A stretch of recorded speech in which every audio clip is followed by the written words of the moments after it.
Waktu kini terus berjalan. Sudah 2 pekan lamanya Raden Mas Tejoningrat diliputi rasa was-was atas pemanggilan dirinya oleh Sang Romo untuk mempertanyakan rencana lamaran yang dilakukan ke Kesunanan Cirebon beberapa waktu yang lalu. Hatinya menjadi tidak tentram karena kecemasan untuk menyampaikan laporan yang sebenarnya. Meskipun begitu, ia masih cukup lega karena mundurnya pemanggilan tersebut.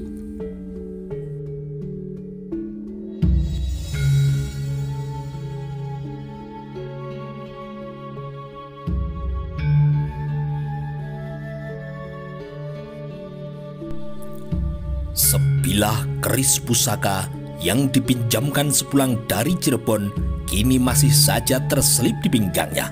Sang Adipati Anom berharap akan tuah yang ditimbulkan oleh pusaka tersebut bisa benar-benar dapat membuat dirinya menjadi percaya diri di hadapan Sang Romo nantinya. Kabar yang sampai di telinganya adalah bahwa setelah kedatangan para petinggi kompeni VOC 2 pekan yang lalu, Istana Pleret kini menjadi lebih sibuk. Namun, sang raja kini juga menjadi semakin pemarah karena kemauannya yang keras yang justru malah membuatnya sering marah-marah kepada para bawahan yang dianggapnya lalai atau tidak memenuhi apa yang diinginkannya. 4 orang kompeni VOC sampai kini masih tinggal di istana sebagai utusan yang diberi tugas untuk membantu membangun Istana Pleret. Barangkali tugas lainnya adalah membuat catatan dan juga masukan bagi pemerintahan Mataram dalam kerjasamanya dengan pihak mereka.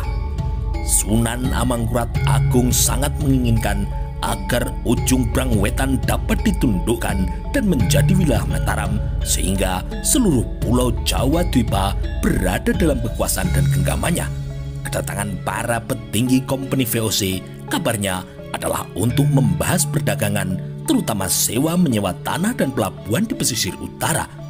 Kabar lain menyebutkan bahwa kompeni VOC akan memberikan dukungan pasukan yang akan berperang untuk melawan orang-orang Bali yang hendak menyerobot dan juga menguasai Blambangan.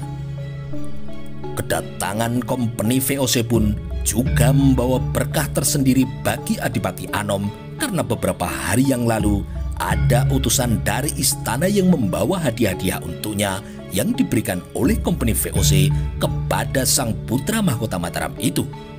Adapun Tumenggung Danuboyo kini telah kembali ke Tegal setelah dijemput oleh utusannya. Bersama dengan Adipati Wirosobo, beliau kemudian berpamitan untuk melaksanakan tugasnya kembali sebagai pemangku wilayah Kadipaten Tegal.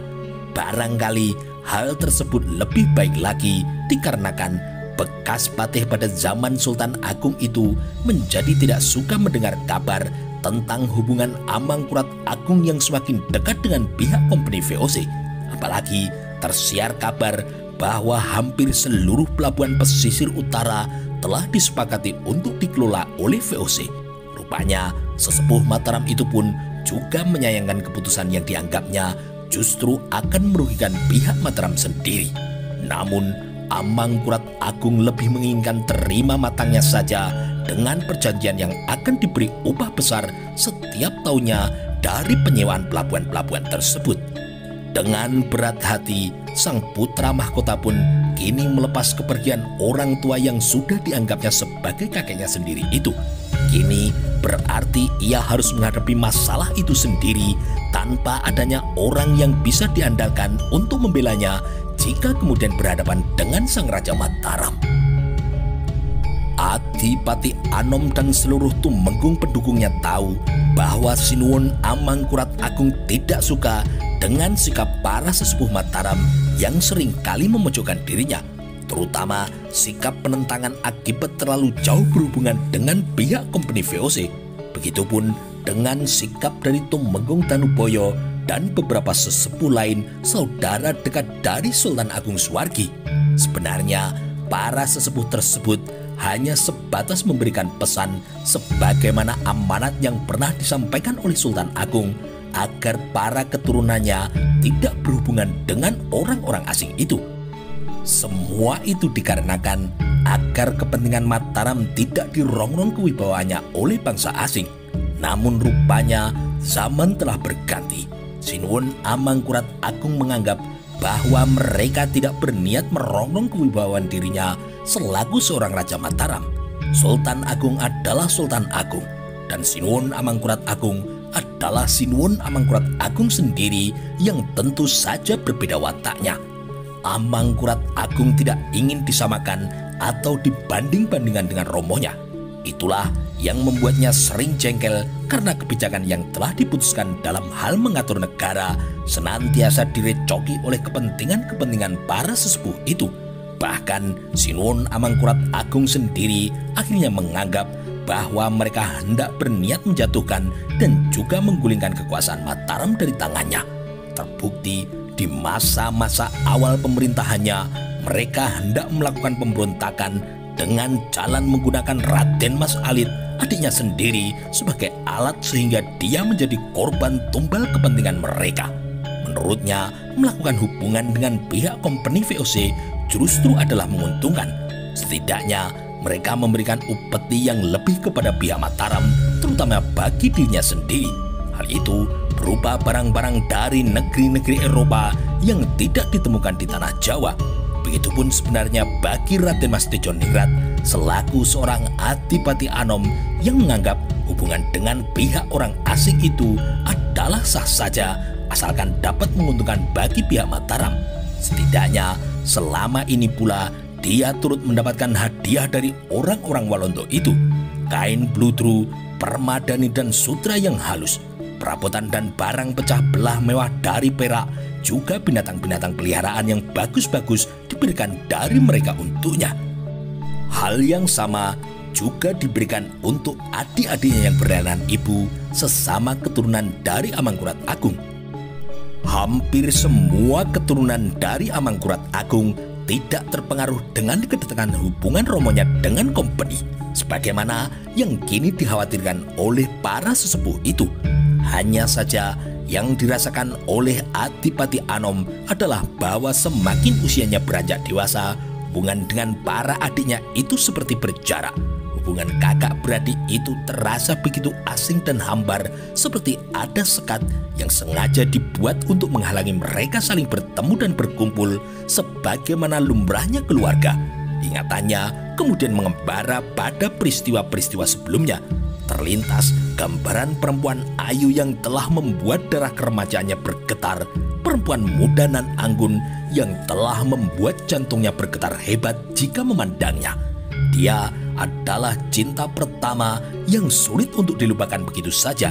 Dialah wanita yang sanggup membuat hari-harinya menjadi gelisah sehingga terbayang-bayang terus di pelupuk matanya, membuat makanan lezat yang terhidang di hadapannya menjadi terasa hambar, dan tidur malam senantiasa diliputi oleh rasa gelisah. Siang hingga malam hari, wajah perempuan itu selalu terbayang-bayang di pelupuk matanya. Ia adalah Raden Ayu Balitar, istri dari Raden Mas Singosari, adiknya sendiri, yang ternyata telah membuat hatinya tertarik pada sosok perempuan untuk yang pertama kalinya.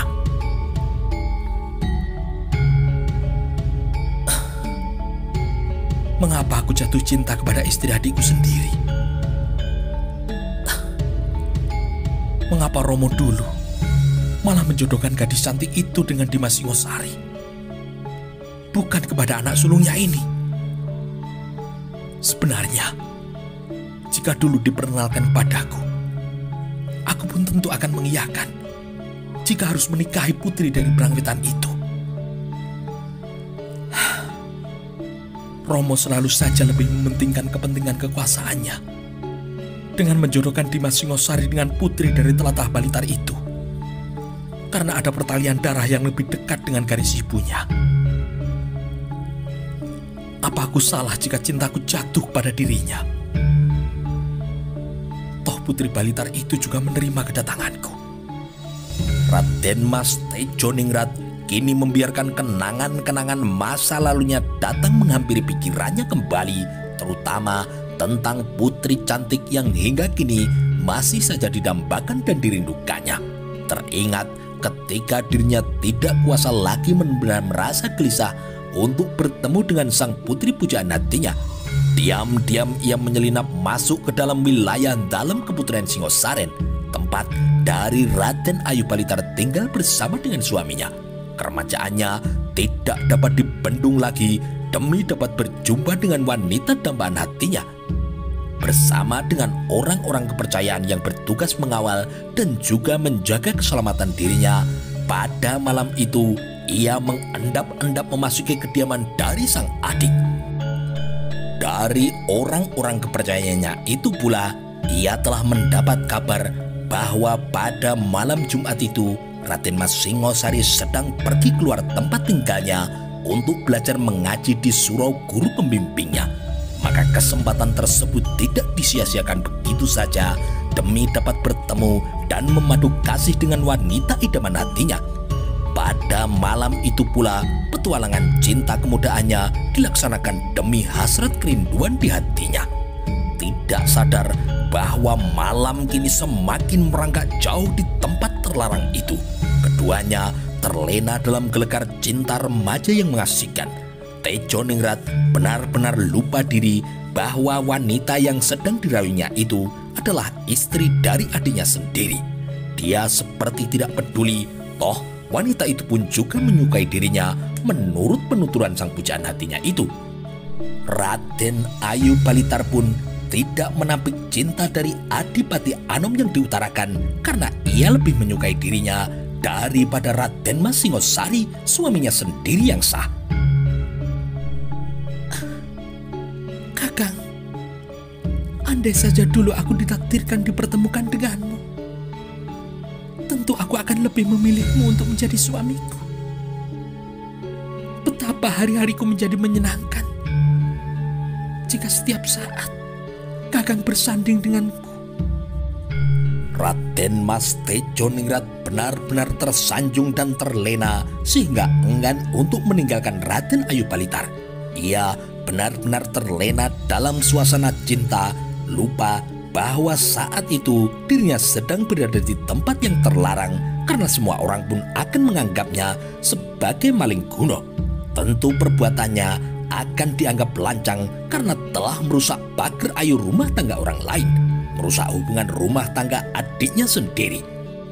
Semua paugeran dan tata adab itu tidak lagi dipedulikan oleh lelaki muda yang kini tengah dibutakan oleh cinta.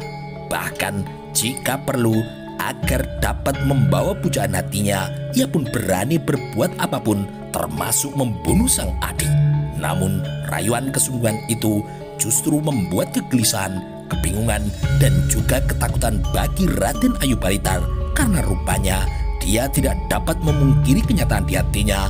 Dia lebih mencintai Raden Mas Tejo Ningrat daripada suaminya sendiri. Kakak sang suami justru adalah cinta pertama yang jatuh di dalam hatinya yang masih muda. Namun malam itu pula keberuntungan tidak berpihak kepada Tejo Ningrat. Bahkan perbuatan itu pun harus dibayar mahal dengan timbulnya korban di pihak yang telah membantu untuk menuntaskan hasrat cintanya kepada sang pujaan. Ketika sedang berkunjung diam-diam itu, rupanya Tejo Ningrat lupa waktu karena diliputi suasana bahagia untuk terus dapat berduaan dengan istri dari adiknya itu. Malam semakin syahdu menyelimuti kedua remaja yang sedang dilenakan gelora cinta asmara itu. Tidak sadar bahwa Raden Mas Singosari beserta para pengawalnya harus pulang kembali ke rumah tinggalnya. Peringatan dari pengawal yang menjaga dirinya dari luar rumah seakan-akan tidak sanggup didengarnya lagi. Telinganya hanya mampu mendengar suara lembut dan getar-getar cinta yang dibisikkan oleh wanita ayu di depannya. Apa yang dikhawatirkan oleh para pengawal Tejo Ningrat pun terjadi. Rombongan pengawal Raden Mas Singosari memergoki ada puluhan orang yang mencurigakan berada di dalam Singosaren. Ketika rombongan Pangeran Singosari itu pulang ke rumahnya, semua tamu yang tidak diundang itu berusaha melarikan diri setelah mereka memberitakan kepada majikannya. Seperti tersadar dari mimpi yang menggairahkan, Adipati Anom pun terpaksa buru-buru keluar demi keselamatan dirinya sendiri. Apalagi di depan telah terjadi pertarungan sengit antara pengawal dirinya dengan para pengawal adiknya. dirinya berhasil menyelamatkan diri dengan perlindungan para pengawalnya hingga dapat kabur dari dalam Singosaren. Puluhan orang pengawalnya juga meloloskan diri dengan meloncat pagar kayu tinggi dan menghilang pada kegelapan malam.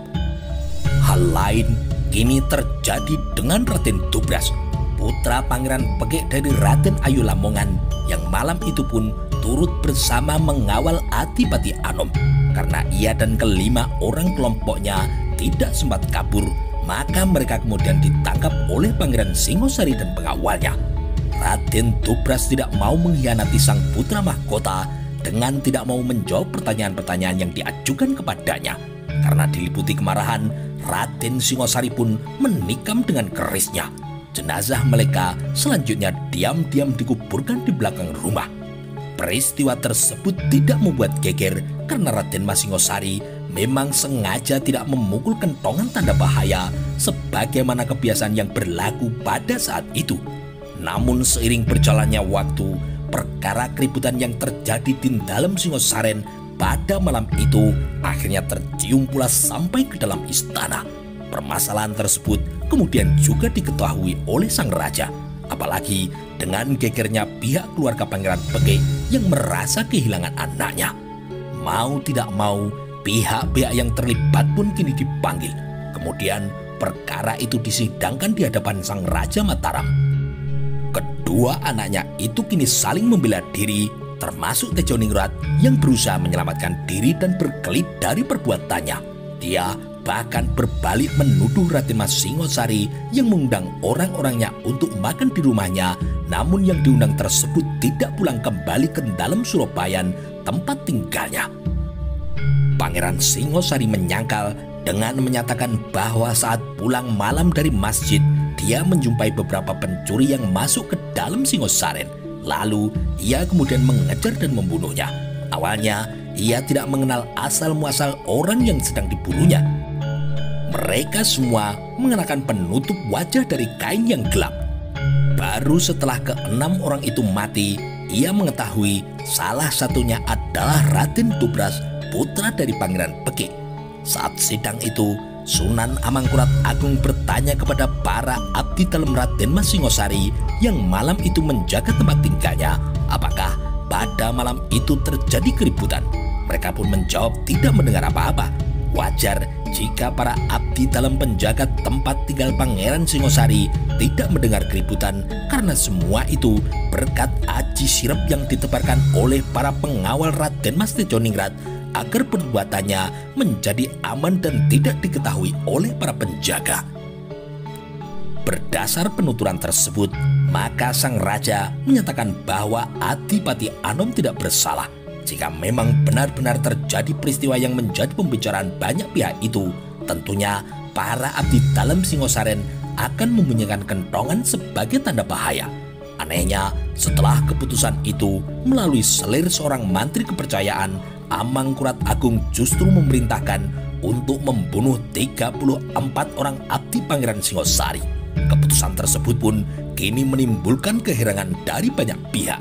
Namun bagaimanapun yang kemudian terjadi itu membuat hati Adipati Anom lega karena telah terhindar dari bahaya hukuman yang mengancamnya.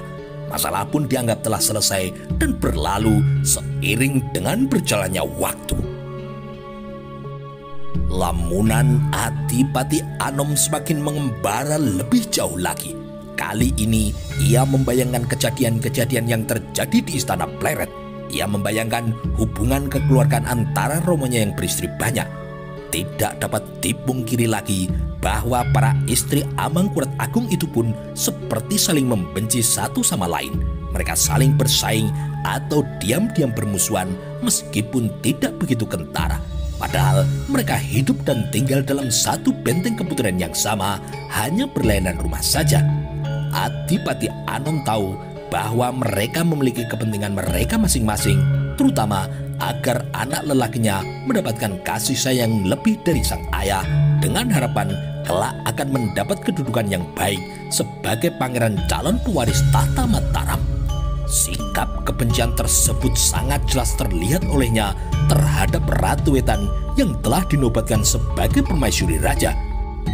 Hampir kini semua istri dan selir merasa iri sehingga mereka saling bersaing satu sama lain agar terus dapat disayangi oleh suaminya. Namun kebencian itu hingga sekarang justru semakin terlihat karena Amangkurat Agung sendiri lebih memperhatikan istri kinasihnya itu. Bahkan rasa sayangnya kepada Resika, putra dari Ratu Truntum dari suaminya terdahulu, melebihi rasa sayang kepada anak-anak kandungnya sendiri. Apalagi Resika diberi gelar ningrat menjadi Raden Resika dan dinobatkan sebagai bangsawan Mataram dengan gelar Pangeran Notobroto. Hal itulah yang menjadi kecemasan dan kejengkelan para istri sehingga tersiar desas-desus di antara mereka akan meracun anak tiri yang dikhawatirkan akan merebut hak dari anak-anaknya itu. Sulung Raja Mataram itu mulai menyadari bahwa semua hal itu terjadi di istana dan tentu dikarenakan ada kepentingan dari pihak-pihak lain. Bahkan kini para kerabat seperti sengaja membuat jarak sehingga seperti terjadi persaingan di antara anak-anak dari Amangkurat Agung sendiri. Semua mengharapkan agar para putranya dapat dekat dan disayang oleh romonya. Namun bagi dirinya, keuntungan tetaplah berpihak kepada anak laki-laki sulung yang telah dinobatkan sebagai putra mahkota, calon penerus pemerintahan dan juga kekuasaan Mataram. Dialah calon raja di masa mendatang. Sangat wajar jika kini banyak orang yang berlindung dan juga menjaga dirinya dengan penuh kehati-hatian di sekelilingnya. Perlindungan tersebut membuatnya merasa aman dengan kedudukan yang disandangnya. Merekalah yang akan menjaga agar kedudukan tersebut tetap berada kepadanya. Kini yang dicemaskan oleh Tejoningrat adalah kemarahan dari romonya apabila mengetahui bahwa dia telah menolak perintahnya. Cinta tidak datang kepadanya begitu dipertemukan dengan sang calon istri. Namun yang dihadapinya sekarang adalah sikapnya yang gamang karena penolakan untuk dinikahkan dengan putri pilihan dari romonya. Pernikahan yang diharapkan dapat kembali menyambung hubungan antara Mataram dan Cirebon yang retak akibat perselisihan dan kepentingan itu.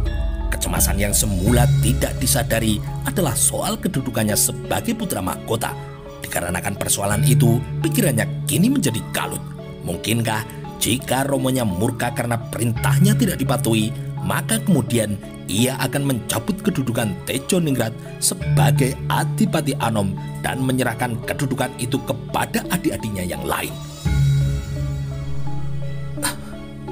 Kepada siapa aku harus mengadukan persoalan ini? Tidak ada tempatku bersandar dan juga berkeluh kesah. Aku tidak pernah merasakan kasih sayang dari seorang ibu yang selama ini aku rindukan. Biung, mengapa kau begitu cepat meninggalkan aku sejak umurku masih bayi? Biung, mengapa umur Biung begitu pendek sehingga tidak dapat menyaksikan bahwa putramu ini telah menginjak usia dewasa, Biung? Anakmu masih butuh kasih sayang dan tempat untuk mengadu kegundahan hati ini. Sedangkan Romo jarang sekali mengunjungiku. Semua itu harus aku telan sendiri sejak kecil, Yong. Adipati Anom kini mengeluh dalam kesendiriannya di biliknya dengan mata yang berkaca-kaca.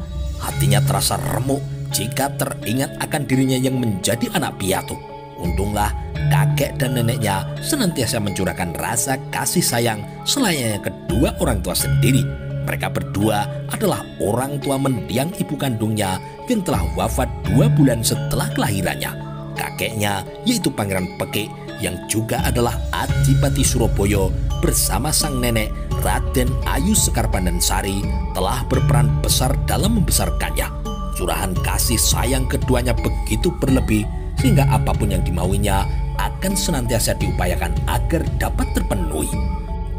Di tengah lamunannya, dengan duduk di kursi kayu kecil dan bersandar di dinding papan kayu jati, tiba-tiba saja sang nenek datang mendekatinya. Sikapnya masih tetap ramah sebagaimana biasanya kepada cucunya tercinta itu. Senyumnya mengambang ketika tangan lembutnya menyentuh pundak dari Raden Mas Tejoningrat seperti hendak merangkulnya. Namun niat itu menjadi urung karena ia terkejut melihat mendung gelap nampak sedang berkelayut di wajah cucunya itu. Terlihat jelas mata yang memerah dan berair serta bibir yang bergetar dari cucunya. Ger putuku Tejoningrat, ada apa gerangan yang membuatmu nampak berduka begitu, Ger? Tanyanya dengan suara yang mendesah dan cemas. Begitu melihat neneknya datang dari belakang, sang putra mahkota itu seperti mendapat sandaran dari kegundahan dan kesedihan hatinya. Eyang Putri. Tejoningrat kini segera menarik tangan wanita tua yang sore itu mengenakan kain kebaya merah kekuningan bersulam dengan bunga-bunga. Tanpa ragu lagi, ia pun segera berdiri merangkul erat-erat hingga sang nenek pun juga turut tertarik dan menunduk agar tubuhnya menjadi sandaran bagi keluh kesahnya. Ada apa, Ger? Bisik sang nenek dengan pelan seraya mengelus punggung dari cucunya itu. Tejoningrat tidak menjawab. Hanya isak tangisnya kini terdengar sangat jelas di telinga dari wanita tua itu. Sing sabar ya Cak Bagus, sabar, bisiknya sambil mencium mesra pipi dari cucunya yang basah karena lelehan air matanya. Putri Pandansari terus mengusap punggung cucu lelakinya itu dengan penuh kasih sayang. Meskipun Tejoningrat sudah mulai beranjak dewasa, namun sang nenek tetap memperlakukannya seperti anak kecil kesayangannya. Sudah cukup lama berpelukan dan isakan tangis sang cucu kini telah mereda, barulah istri dari Pangeran Pekik itu sedikit melepas pelukannya agar napasnya tidak menjadi semakin sesak karena himpitan dari lelaki yang tubuhnya lebih tinggi darinya itu. Duduklah, Ger. Duduk lagi, Cak Bagus. Tidak baik seorang pangeran dan calon raja sepertimu mudah menumpahkan air mata seperti itu, Ger. Calon raja tidak boleh lemah. Bisiknya pelan di telinga sang cucu, lalu kembali mengecup pipinya dengan lembut. Tejoningrat yang perasaannya mulai tenang, kini kembali hanya mengangguk, kemudian melepaskan pelukan eratnya dan menuruti perintah dari neneknya itu. Putri Pandansari pun kini segera menyeret kursi kecil di seberang meja bundar agar lebih dekat di depan cucunya. Dibiarkannya sang cucu menghela nafas agar mendung di wajahnya itu benar-benar berlalu. Mata dari neneknya yang bening itu kini menatap wajah lelaki muda di depannya itu dengan ulasan senyum, meskipun sebenarnya hatinya juga ikut terenyuh merasakan apa yang sedang dihadapi oleh anak sulung dari Amangkurat Agung itu. Dengan senyum yang menarik pipi tuanya itu, maka air mata bening pun kini terjatuh pula dari matanya. Segera ia mengambil kacu yang terselip di belahan dada kain kebaya panjangnya. Ia kemudian membetulkan kembali kainnya di saat hendak duduk, seraya mengusapkan kain sutra berendak itu kepada kedua pelupuk matanya. Nafasnya kini diatur sedemikian rupa agar tidak larut dalam kesedihan yang sedang mengguncang hati Tejoningrat. Keduanya kini mulai saling bertatapan. Kembali sang nenek memberikan senyum kasih sayangnya agar cucunya lebih merasa tenang. Tangannya kemudian diulurkan untuk menggenggam tangan Tejoningrat yang justru menunduk ketika matanya bertatapan dengannya. Ger putuku Tejoningrat, tentunya kau sedang diresahkan dengan persoalan bagaimana menghadapi kemarahan dari Ramamu, Tongger. Bisiknya dengan lirih dengan suara seperti yang mendesah. Tejoningrat kini hanya membalasnya dengan menganggukkan kepala.